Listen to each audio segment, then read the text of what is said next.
Mr. President, back in 2023, over 64% of South Australian people rejected an Indigenous voice for the federal parliament as part of a nationwide referendum.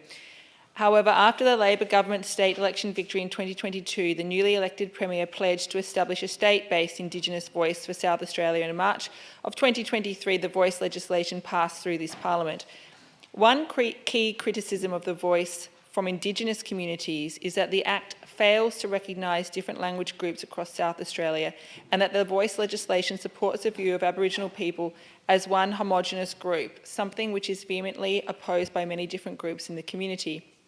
With 30,000 eligible voters and only 3,308 votes cast, it is clear that South Australia's Indigenous communities do not see the voice as effectively representing their concerns. Given the multiple issues arising out of the recent voice elections in March of this year, including the low rate of voter engagement, reduction in candidates, and the election of 2 delegates with only 15 votes, as well as the appointment of 6 females with 0 votes, my question to the Minister for Aboriginal Affairs is, 1, does the Minister for Aboriginal Affairs consider being elected with as little as 15 votes and being appointed with no votes an effective exercise in representative democracy? 2, how can the Minister for Aboriginal Affairs justify the continued taxpayer funding of this body at a cost of $1.5 million annually and an estimated $10.5 million over the next 4 years? 3, will the government continue to fund and support the voice given the lack of public support and low rate of voter engagement? 4, how will the Minister for Aboriginal Affairs ensure the independence of any review into the First Nations voice election? 5, will any review of the voice include the setting of minimum numbers for voter participation as well as minimum number of votes a candidate must achieve before becoming a delegate? And lastly, if the voice continues to fail to meet clear and reasonable democratic benchmarks, can the Minister for Aboriginal Affairs explain why such a body should not be abolished? Deputy Premier. Thank you, sir. I might address the questions, again, started the last question about the number of votes some people received. I think of the 46 candidates, there were 2 in areas where there were the correct number of nominations as there were for those people that were standing, so that didn't require a ballot.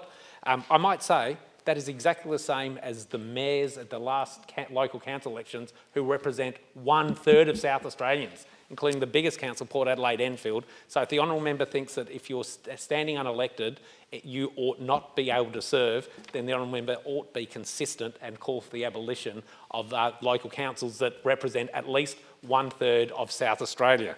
In relation to the number of votes cast, from memory, I think it was about 2,500 votes for the first voice election. It was up well over 3,000 for the next one. This is now in excess of any of the 4 elections for ADSEC that were held in South Australia during the 1990s. In relation to the number of people who nominated, as a percentage of the population, Aboriginal people nominated for the voice orders of magnitude more than general South Australians nominated for state parliament, notwithstanding the record number of nominations for our state parliament. In fact, for the voice nominations, I think proportionally, Aboriginal people nominated 2,000% greater than the general population nominated for the lower house of state parliament at that election. In relation to the cost and taxpayers' money, it is about, as we've traversed many times in this chamber, about $1.5 million per year that the voice costs in terms of operations. About half of that is in relation to the meetings occurring, and the very small amount the general members and elected state voice members get paid, and about half of that is in relation to the administrative costs of running the voice. And I might just give one example of one of the bits of advice that the state government has listened to in relation to bits of advice that the voice has put forward.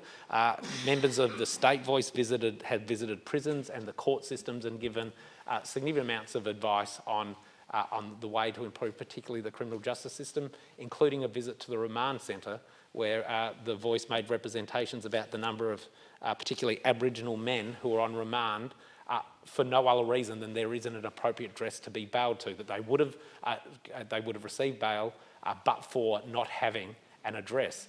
As a result of representations made by the voice, we are, as a government, investing in building a 30-bed accommodation centre for Aboriginal men that the estimations in terms of the accommodation costs will save the state compared to the costs of having someone in remand $1.6 million a year.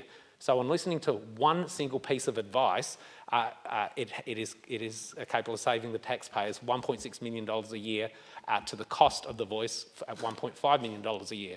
So if you're a very strict economic rationalist, you have very good reason to support the voice, because listening to just one single piece of the advice that they've given, let alone all the other pieces of advice that are capable not just providing services more effectively and efficiently, but actually improving life outcomes, just on that one piece of advice, it's actually saved taxpayers money over and above what the voice costs run. In relation to the timing of the commitment and the establishment of the voice, the honourable member, I think, stated it was a commitment after the state election. I want to be very clear, it wasn't a commitment made after the last state election. It was the very first commitment Labor in opposition made way back in, I think it was NAIDOC week of 2019. So in the middle of 2019, this was a commitment from the Labor government, and we're a government that likes to keep commitments that we make.